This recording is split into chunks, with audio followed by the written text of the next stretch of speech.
L'histoire se passe au Laos, petit pays du sud-est asiatique. C'est l'histoire d'une famille qui a fui le pays du jour au lendemain. C'est l'histoire d'un homme qui a grandi en France et qui revient sur la terre de son enfance. C'est l'histoire de cet homme qui, à 30 ans, suit les pas de sa grand-mère et apprend à tisser comme on apprend à marcher. C'est l'histoire d'Anou qui tisse la soie et qui va démêler petit à petit les fils de sa vie.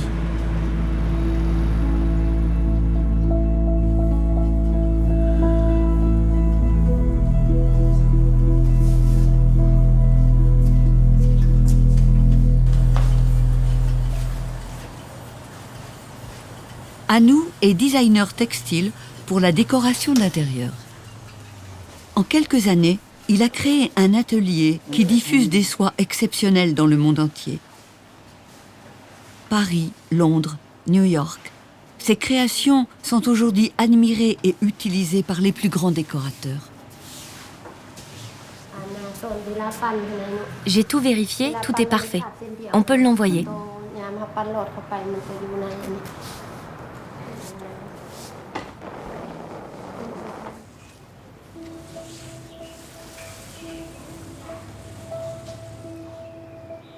Ces étoffes sont baptisées palmier, mousson, fleurs de champi. Elles sont inspirées des créations de sa grand-mère qui ont depuis l'enfance nourri son imaginaire et lui ont donné le goût du Laos. Avant de créer son propre atelier textile, la route a été longue. Anou est né au Laos, dans une famille d'aristocrates. En 1975, à l'arrivée des communistes, la monarchie est abolie, provoquant l'exode de plus de 10% de la population. La famille d'Anou a quitté le pays. Il avait 4 ans. Anou a été élevé en France par des parents qui refusaient même de prononcer le mot Laos. Toute la famille est partie très rapidement, avec très peu de biens. On pensait que c'était vraiment une crise qui allait durer juste quelques mois, au pire quelques années. Et mes grands-parents ne sont jamais revenus. Aucun des 4. À Paris, Anou travaillait au ministère de la Culture. Pour ses 30 ans, contre l'avis de ses parents, il a pris un billet aller-retour pour le Laos. Il n'y était jamais revenu. Il n'en est jamais reparti. Très peu de temps après être arrivé à Vientiane, je me promène dans les rues de la ville. Je vois une maison majestueuse. Et tout de suite, en fait, j'ai ressenti une sorte d'attirance. Il y avait comme des chants de sirènes. Et le soir même, je téléphone à maman. Je lui explique ce que je ressens. Je lui décris la maison. Et là, elle me dit: si tu trouves une pierre tombale, c'est là où est enterrée ma grande-tante. Je me suis dit que c'était un signe. Et je savais que j'allais rester au Laos.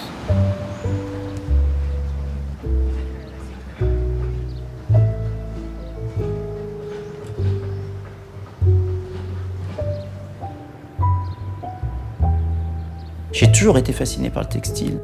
Ma grand-mère tissait, elle créait des tissus, ma mère les portait tout le temps.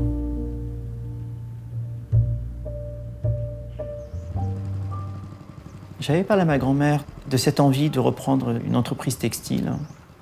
Et ma grand-mère me dit, en fait, si tu veux vraiment commencer le textile, il faut que tu trouves un homme qui s'appelle Pieng, mon maître d'atelier. Et pendant des jours, je parcourais la campagne. Je demandais partout, en fait, est-ce que vous connaissez Pieng? C'est un homme qui tisse. Je me perds. Je tombe nez à nez avec cet homme pour lui demander le chemin. Et en fait, il me voit, il me dit « Tu ressembles à quelqu'un que je connais. Tu ressembles à ton père, tu ressembles à ta mère, et je t'ai connu petit. » Et j'ai compris que c'était Pieng, en fait. Oh là là. Bonjour, ça fait si longtemps. Ça a été le deuxième signe pour rester au Laos. Pieng était le maître d'atelier de la grand-mère d'Anu. Plus qu'un simple tisserand, Pieng était très proche de la famille. Il a gardé les 2 métiers à tisser d'Oradi, la grand-mère d'Anu, lorsqu'elle a fui le pays. Oradi appartenait à l'une des plus grandes familles du royaume. Elle créait des tissus qui éblouissaient la reine. Son mari, diplomate, était le conseiller privé du roi. Lors des voyages officiels, elle avait découvert les soyeux de Lyon et s'en était inspirée pour enrichir ses propres créations. À présent, elle a 91 ans et vit en Australie, loin des rives du Mékong. Anu reprend cette aventure textile, accompagnée par Pieng, qui était il y a quelques années encore son mentor. Pieng m'a beaucoup appris. Il m'a appris à tisser, il m'a appris à monter les motifs sur une chaîne. Il m'a fait comprendre ce qu'était que le métier de tisserand, de la coloration, de la teinture, au filage de la soie. Et tout ça sur les anciens métiers à tisser de ma grand-mère.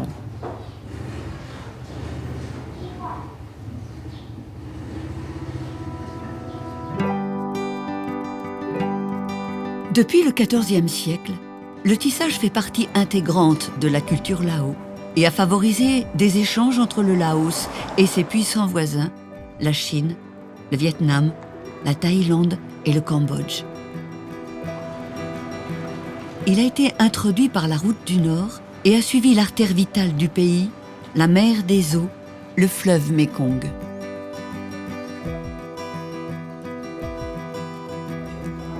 Le textile a été enrichi par l'apport de nombreuses ethnies. Derrière ces groupes se cache une tradition de tissage millénaire.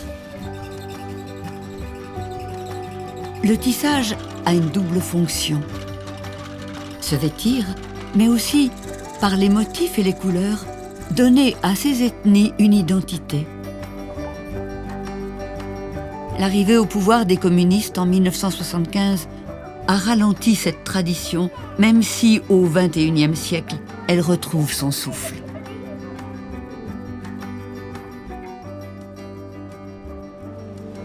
Pour approfondir ses connaissances et trouver de nouvelles tisserandes, Anu entreprend un voyage dans le nord du pays, berceau du textile laotien. Il est accompagné de Peng, sa chef d'atelier.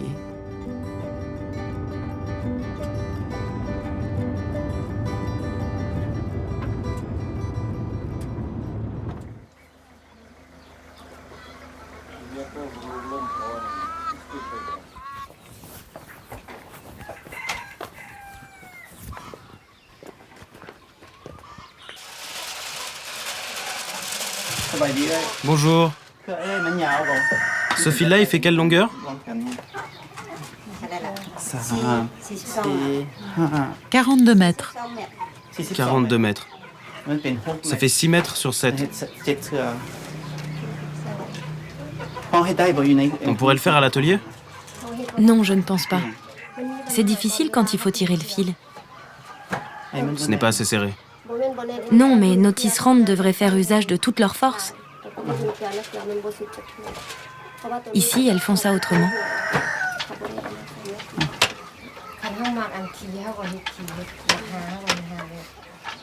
Les étoffes du Nord se caractérisent par des couleurs unies et des dessins géométriques complexes. Rayures, losanges, zigzags, motifs animaliers et végétaux. À chaque motif, sa signification. La rayure pour la noblesse, le losange pour la connaissance et enfin le naga, animal fabuleux avec son corps de serpent représenté par une ou deux têtes. Il est par-dessus tout la puissance protectrice du Laos, source de vie. Bonjour madame. C'est vous qui avez tissé cette étoffe? Oui, c'est moi. Vous pouvez m'expliquer les différents motifs? Bien sûr. C'est le motif Dokko. Dokko? C'est comme un crochet ou une clé? Oui, c'est ça. Les couleurs ont été faites avec des teintures végétales. Lesquelles? Ce verre, c'est de l'indigo mélangé à du bois de manguier. On trempe les fils de coton dedans et on rince beaucoup.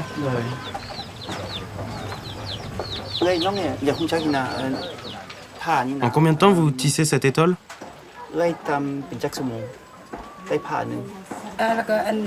Je mets en moyenne un peu plus de 2 jours. 2 jours. Si je tisse sans être interrompue, je peux le faire en une journée. Une étole par jour. Ça dépend de mon travail quotidien.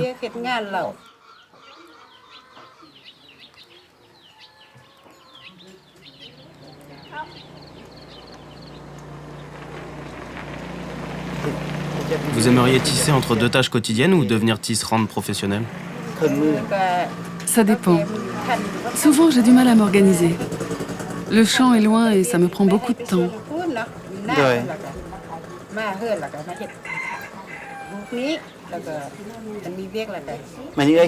Vous arrivez à vendre vos étoles? J'aimerais bien pouvoir gagner ma vie en tissant, sans avoir d'autre chose à faire. Et vous aimeriez pouvoir tisser et vendre vos tissus? Oh oui. Comme nous tous.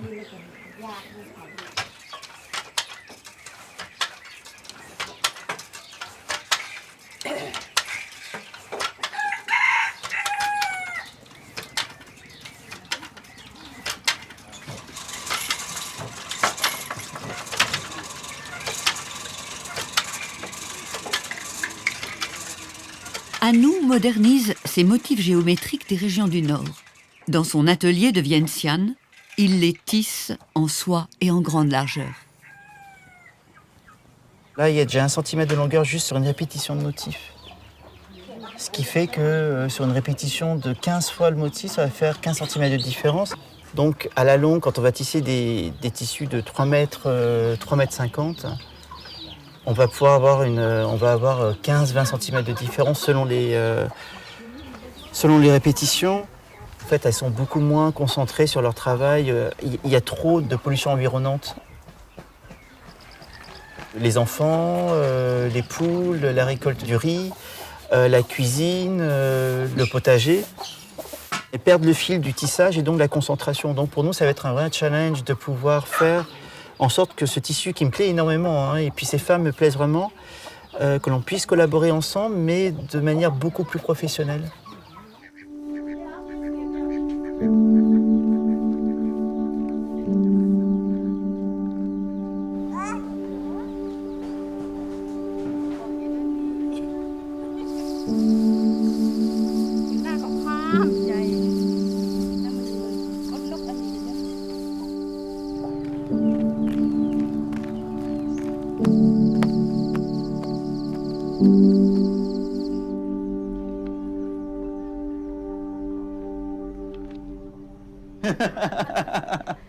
Anou, tu veux essayer? Non merci. Ça va, Peng? Je m'entraîne. Fais voir.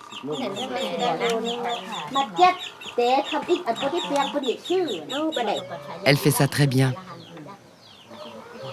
Mais il ne faut pas lui faire de compliments, c'est pas du tout régulier. Mais alors, pas du tout.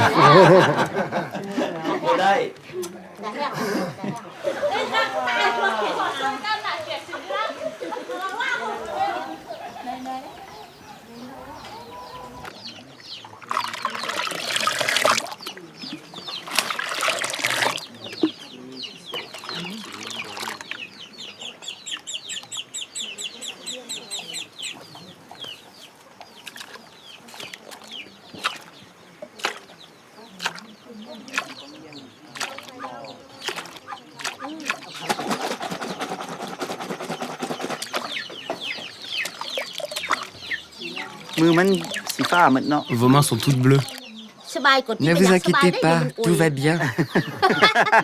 C'est vrai qu'elles sont toutes bleues. Quand je donne du riz aux enfants, ils ont peur, ils n'en veulent pas. Ah bon, ils ont peur. Pourtant, si tu portes de l'indigo, tu restes en bonne santé. Ça tue les maladies. Ah bon? Il n'y a pas de bactéries? Non, ça tue les maladies et les insectes. Ok, merci beaucoup. C'était un plaisir.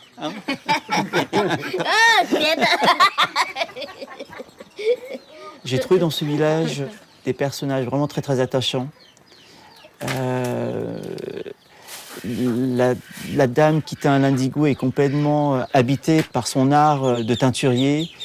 Elle nous expliquait en fait qu'elle mettait des fleurs pour éloigner les esprits, pour protéger ses jarres d'indigo, faire en sorte que son indigo donne de belles couleurs. Et j'ai été très très surpris de voir que toute cette tradition de culture du coton, de teinture du coton et le tissage ne faisait que par des femmes.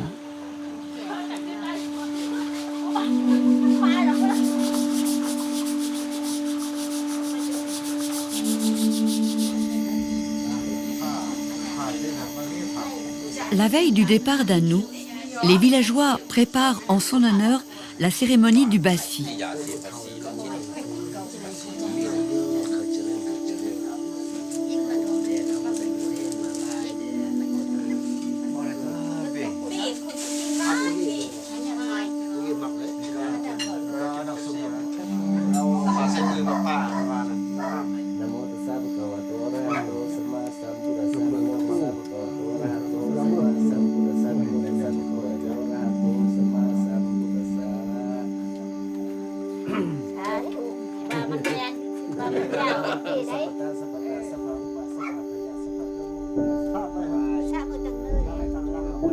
Toute l'âme du Laos est contenue dans cette cérémonie du bassi.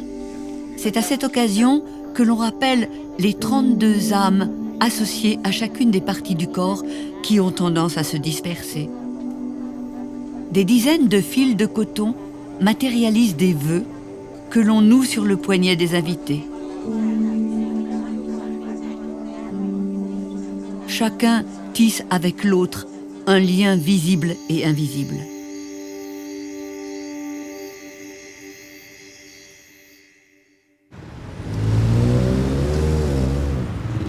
Vientiane, capitale du Laos.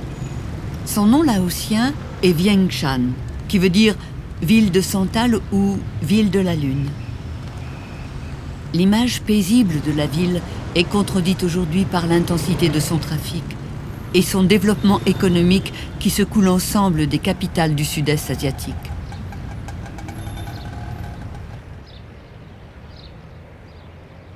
Depuis 14 ans, Anou vit dans le quartier de Sisatanak, non loin du fleuve Mékong. Il a choisi d'installer l'atelier dans sa maison.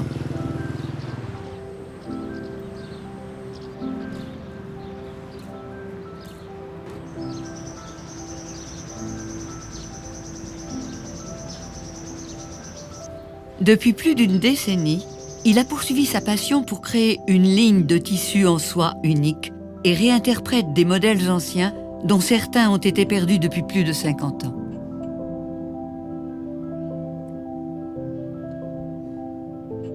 Je sentais une reproduction du passé, mais pas de renouveau. Et j'ai tout de suite eu l'idée en fait, de rendre ces textiles laotiens plus modernes. Et finalement, je suis en train de recommencer l'histoire que ma grand-mère avait initiée il y a 55 ans. Elle a tout laissé derrière elle et c'était une manière de rendre hommage, de recommencer une aventure textile, une aventure de création. Dans les années 50, sa grand-mère se fournissait au verre à soie, rue Réaumur à Paris. Aujourd'hui, Anou trouve en Thaïlande une qualité de fil de soie exceptionnelle qui répond à son exigence.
L'étoffe, c'est le mariage de la tête, du fil et de la main.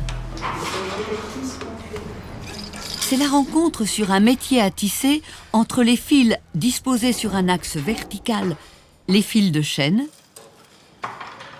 et sur un axe horizontal, le fil de trame placé dans une navette. Lentement, la tisserande dessine le motif sur la chaîne à l'aide d'un couteau, comme d'un stylo. Le motif est transféré ligne après ligne, bambou après bambou sur le lisse.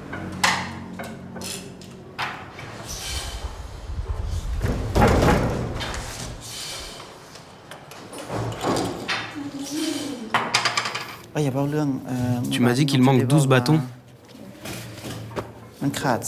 Donc nous devons en retirer 8.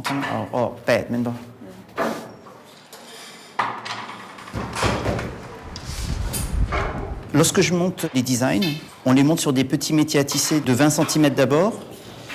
Et ensuite, on fait la mise au point sur du 40 cm, 45 cm de large.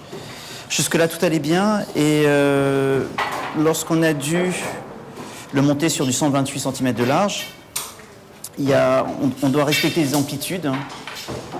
L'amplitude des bras des tisserandes. Aucune d'elles ne fait plus d'1,60 m. On tisse sur du 128 cm de large qui est déjà très très large parce qu'il faut compter le passage de la navette, les mouvements du corps. C'est vraiment un sorte de balai. Sur ce motif-là, Baipao, qui représente la feuille de palmier, il y a 110 bâtons pour monter chaque niveau, donc 110 niveaux, donc elle doit se lever 220 fois pour avoir un motif entier.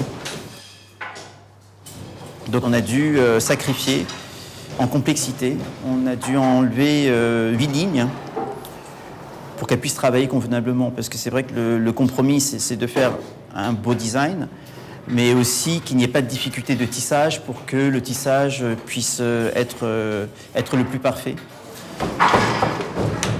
Traditionnellement, au Laos, on tisse en petite largeur pour les écharpes que l'on porte au temple et pour orner le bas des jupes. Mais pour satisfaire la demande des décorateurs, Anu tisse en grande largeur.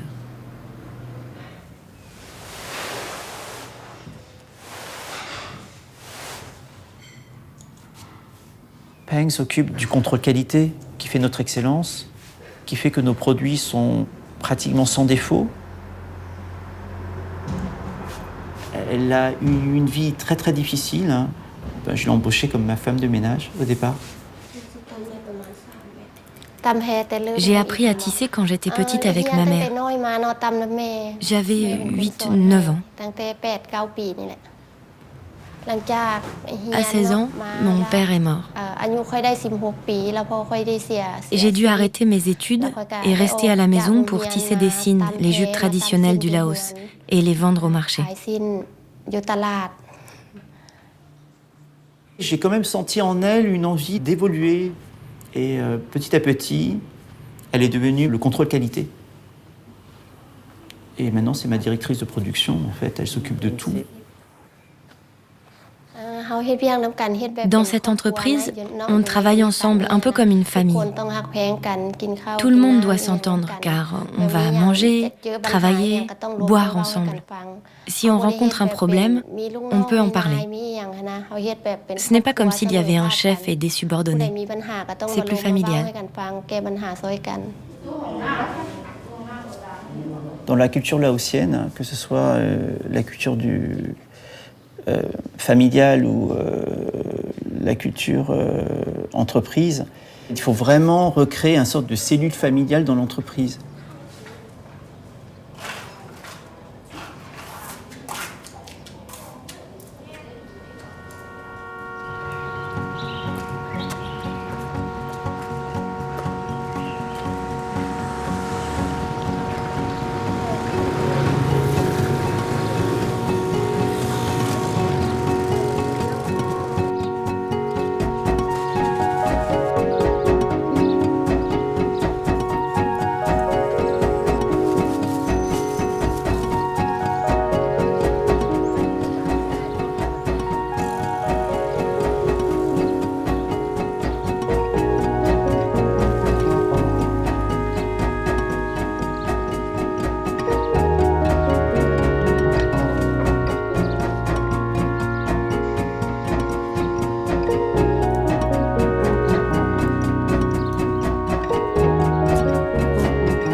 Dans un endroit abrité près de l'atelier, Anouk crée ses propres couleurs. Les recettes laotiennes se transmettent oralement. Alors, quand il a appris la teinture, Anouk a noté soigneusement tous ses essais sur des petits bouts de papier et ainsi maîtrisé l'alchimie secrète des couleurs.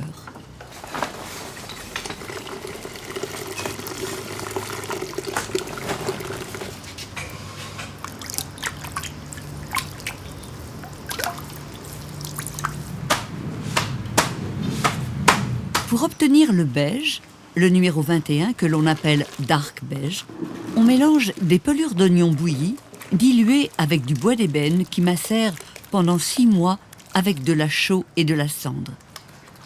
C'est une putréfaction horrible qui sent très mauvais et dans laquelle baignent des vers. Cela donnera une couleur beige avec des nuances de gris qui iront du gris argenté au gris foncé.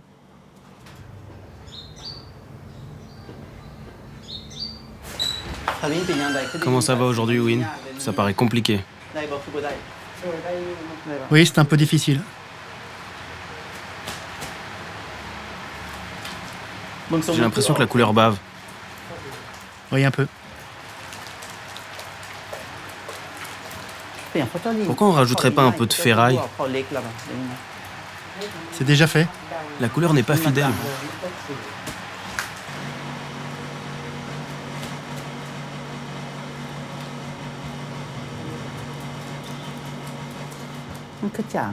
C'est trop fade. Je comprends pas. Qu'est-ce qu'on pourrait rajouter? De l'oignon?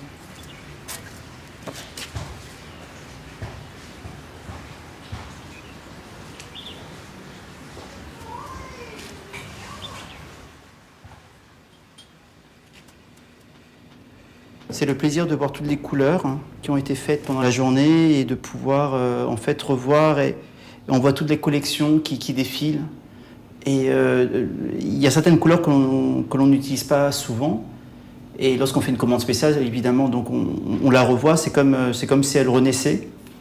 Et là, tout de suite, dans ma tête, j'arrive à imaginer en fait d'autres mélanges de couleurs. J'aime bien ce bruit-là, on dirait de la neige.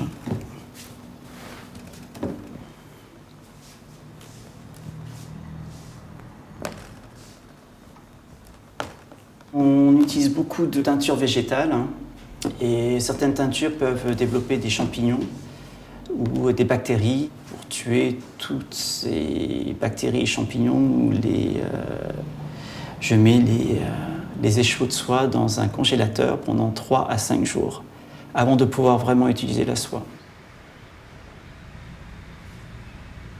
Il y a des croyances qui peuvent être absurdes et compréhensibles à la fois. Les teinturiers ne peuvent pas teindre les jours saints. Il y en a 4 dans le mois. Ils croient aux rêves, aux chiffres. J'avais un teinturier qui ne travaillait pas lorsqu'il faisait des cauchemars. On ne peut pas bousculer ce genre de croyances.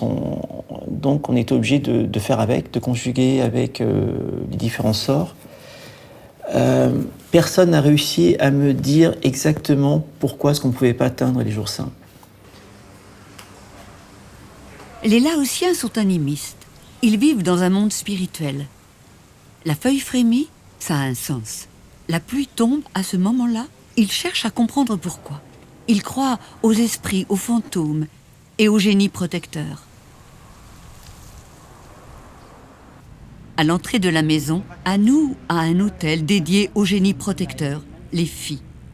Pour chaque cérémonie, le chaman qui joue le rôle de messager entre l'humanité et les esprits de la nature présente aux génies les offrandes de riz, de fleurs, d'eau et d'encens. Parmi les offrandes, les œillets d'Inde de couleur orangée renvoient à celles des robes des moines.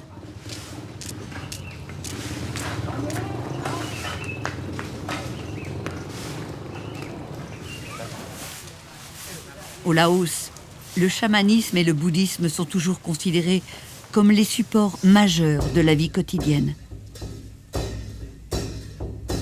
Le communisme n'a jamais réussi à ébranler cette foi ancrée depuis toujours dans la mentalité laotienne.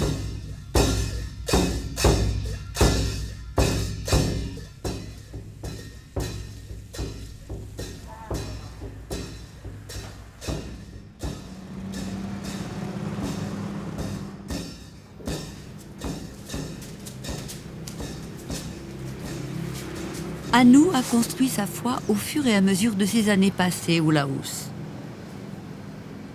Quand il a emménagé, sa mère a insisté pour qu'il ait un Bouddha. Tous les 15 jours, il lui offre un plateau de 9 fruits, choisis selon les règles. Tant qu'il l'entretient, son Bouddha le protège des mauvais esprits.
Les étoffes qui sortent de l'atelier d'Anu allient tissage à la main et esthétique contemporaine.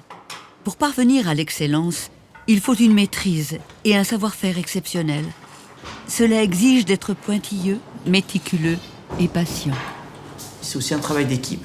Donc moi qui crée le motif, je le dessine, je le croque sur un morceau de papier, je l'explique, je le transmets à une personne qui va le retranscrire sur la chaîne, avec toutes les contraintes chaîne-trame.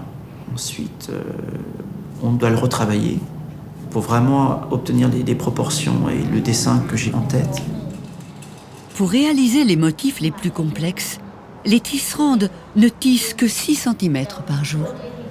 Au Laos, en fait, il faut vraiment apprendre à être patient. Il faut apprendre à regarder les personnes.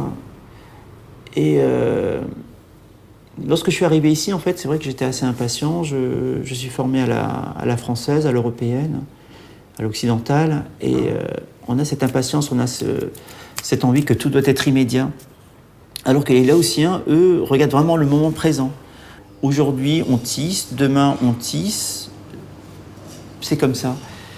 Il n'y a pas de notion de temps. On ne va pas leur faire dire 12h18. Ils vont nous dire 12h et quelques. Il y a aussi cette notion que moi, j'ai complètement bannie de mon atelier, c'est les centimètres et quelques. Ou l'approximation. Ah, c'est à peu près. Moi, je plaisante évidemment, hein, je les pénalise pas. Voilà, ils peuvent pas me dire 2 cm et quelques. Ils sont obligés de dire un mois et à peine. Voilà, ça c'est 2,8 cm, 13,3 précisément. Ils sont obligés. Je comprends pas pourquoi ces 2 échantillons sont différents. Regardez là, les motifs sont différents. Pourquoi cette largeur est différente de celle-là? D'ici à là, il y a combien de centimètres? C'est plus large. Le motif est plus grand car on en a enlevé une partie.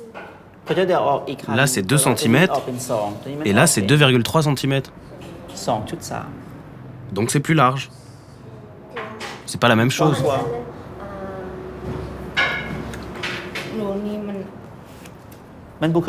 Allez-y, recommencez, et on verra ensemble demain.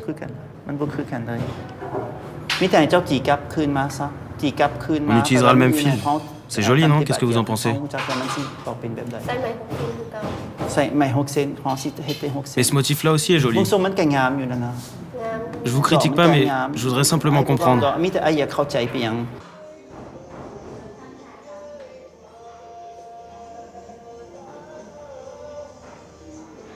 C'est ça qui m'a toujours étonné chez les tisserandes, c'est qu'elles ont une tête qui est très très mathématique en fait. On travaille sur un rythme binaire, elles apprennent à tisser à l'âge de 10, 12 ans. Donc c'est devenu une seconde nature pour elles forcément. Mais lorsque je leur montre un croquis, elles peuvent me dire tout de suite si c'est faisable. Si j'insiste vraiment, et si je le veux vraiment, donc moi, je peux me mettre au métier à tisser et le faire, et là, je comprends. Et je regrette, ça met des jours. Elles essayent de trouver une solution. Parce que reproduire, c'est facile, mais créer quelque chose de nouveau, et je crois que c'est là qu'on voit en fait les bonnes tisserandes. Les tisserandes qui ont vraiment envie de faire quelque chose de nouveau, qui ont vraiment cette vocation et qui élèvent le tissage au niveau de l'art. J'essaye de voir l'évolution. Enfin bon, je sais que ceux-là, ce sont vraiment les premiers. Parce qu'on a fait ça sur une chaîne noire. Et ensuite, il y a eu 1, 2, 3, 4, 5, 6, 7, 8. Il y a eu 9 versions qui ont demandé 6 semaines de conception sur ce motif-là. C'est vraiment lorsqu'on met le nez dessus et qu'on lit ligne par ligne le motif que l'on comprend pourquoi il y a eu des changements. C'est de modifier jusqu'à trouver une sorte d'équilibre que moi seul peux comprendre. Il y avait une sorte de forme que je voulais avoir, une certaine abstraction aussi sur ce motif, alors qu'il a une image très très forte de Naga. En fait, le noyer dans un motif pour qu'on le devine, pour qu'au long du tissage, on le voit et qu'on ne le voit plus. Et ça allait jusqu'au point près. Et j'ai arrêté à la 9e version. Celui-là, on l'a gardé. Il y a eu un deuxième... On a épaissi ce trait-là par rapport à celui-ci. On a quand même gardé les petits points, le serpent qui est toujours là. On a affiné. Il y avait un truc qu'on a affiné, il y a ça, qui est là. On l'a mis plein, ici. Voilà. On a remis un trait au milieu pour que l'image soit plus dense. Anou met le point final à sa dernière collection en imaginant des noms qui racontent le motif. Dans cet exercice, Peng l'assiste pour trouver le nom le plus juste qui parle du Laos.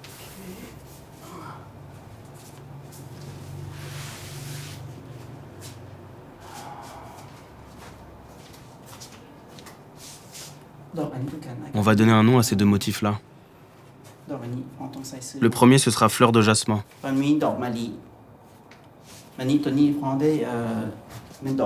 Le deuxième motif, ce sra fleur de yucca. Qu'est-ce que tu en penses? Tu crois?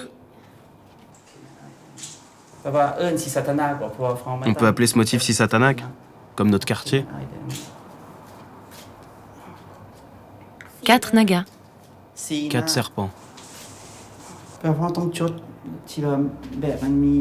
On doit noter ces noms pour envoyer les échantillons en Angleterre, en France et en Amérique.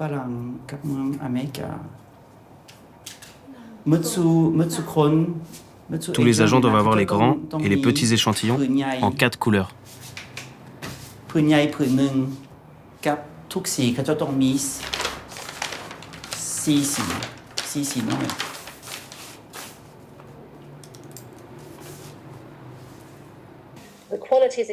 La qualité est incroyable. On ne peut rien trouver de comparable. C'est extraordinaire. Vos couleurs sont magnifiques. Quand les gens voient vos échantillons, ils les adorent. Personne ne dit qu'il ne les aime pas. Ah, wow. Oui, tout le monde les aime. Good. Bien. I'm happy. Je suis content. Moi aussi. On monte à chaque fois d'un cran. Mais je travaille sur une nouvelle collection en ce moment. Vous avez de nouveaux motifs? Excuse me? Yeah, new designs. Oui, and oui, you're going to des nouveaux see, motifs et puis vous verrez plus de colors. couleurs. I would try to get them to you before the 20. J'essaierai de vous les envoyer avant le 20 ou le 18 décembre, dans 10 jours. Il va y avoir un dialogue qui va s'installer entre l'architecte d'intérieur, le chef de projet, le client et moi-même pour pouvoir créer un panneau pour une fenêtre, pour un sofa, pour un coussin qui fera partie de la décoration d'une maison. Quand tu sais qu'un panneau comme ça, un échantillon que l'on envoie, va se retrouver plié en 10 chez un designer au fond d'un tiroir, ça c'est 3 jours de tissage.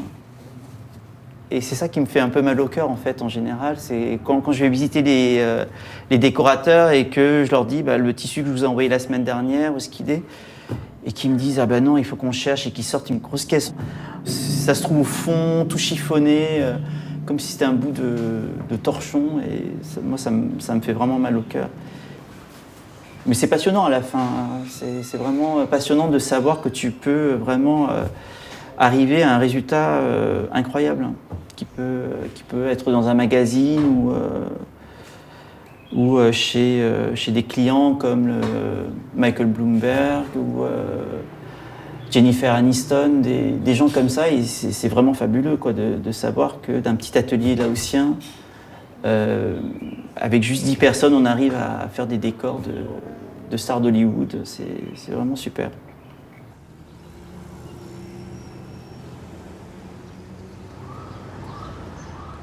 Au centre de Vientiane, il y a le temple Misai qui appartenait à la famille d'Anou. Les ossements de ses ancêtres y reposent. Quand Anou est arrivé au Laos, on ne cessait de lui demander qui étaient ses parents. Pour l'homme de la rue, même s'il était né au Laos, il restait un étranger.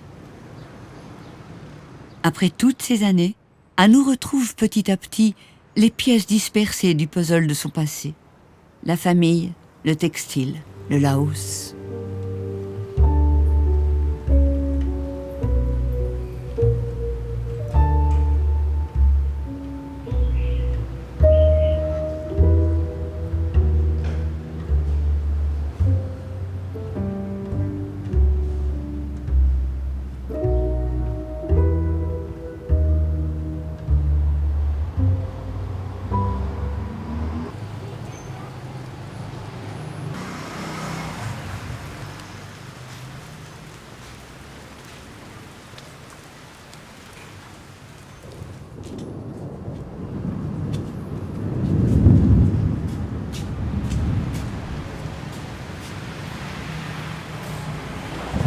que je vais rester au Laos encore très longtemps.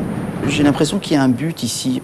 C'est vrai que lorsque je travaillais en France, j'étais bien, hein, j'avais un bon boulot, une belle vie. Mais ici, je me sens quand même plus complet. Il y a une spiritualité, puis j'ai l'impression de retrouver les racines qui m'ont manqué quand j'étais petit. Avec mes parents, il y avait beaucoup de non-dits de par leur situation. Donc c'est vrai que ça fait... j'ai l'impression de revenir aux sources, j'ai l'impression d'être plus complet ici. J'ai l'impression que je suis en train aussi de finir un travail que mes grands-parents avaient commencé. Parce que mon grand-père était quand même très très attaché au Laos, il était attaché à la France également. Ma grand-mère admirait la France, mais sa vie était ici. Le fait qu'ils soient partis en 75, ils ont complètement été arrachés, comme moi j'ai été arraché du Laos. Il y a un manque, il y a un vide. Et ça, je crois que ce vide-là, il faut le combler à un moment ou à un autre. Je crois que ma grand-mère est fière. Je crois qu'elle est très touchée. Enfin non, c'est pas que je crois, je pense qu'elle est touchée. Et je lui rends visite 1 à 2 fois par an selon mes disponibilités. Et à chaque fois, je passe des moments incroyables avec elle. Elle est heureuse de savoir que j'ai repris un métier qu'elle a dû abandonner. Elle revit un peu le passé avec mes tissus. Quelque chose qui m'amuse vraiment, c'est qu'elle prend la loupe, parce que bon, elle a 91 ans, donc elle prend sa loupe, alors elle fouille dans sa trousse, elle prend sa loupe et elle regarde vraiment à la loupe. Et elle me dit, mais il n'y a aucun fil qui dépasse, et il n'y a rien à dire. Et là, c'est génial, c'est génial.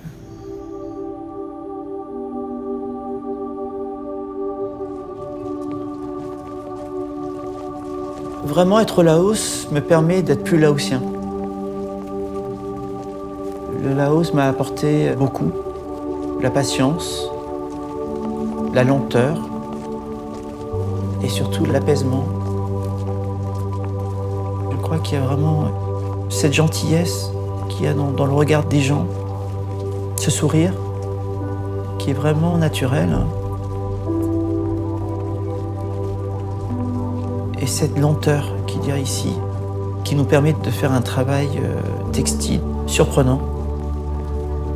J'aurais pas pu trouver ça ailleurs.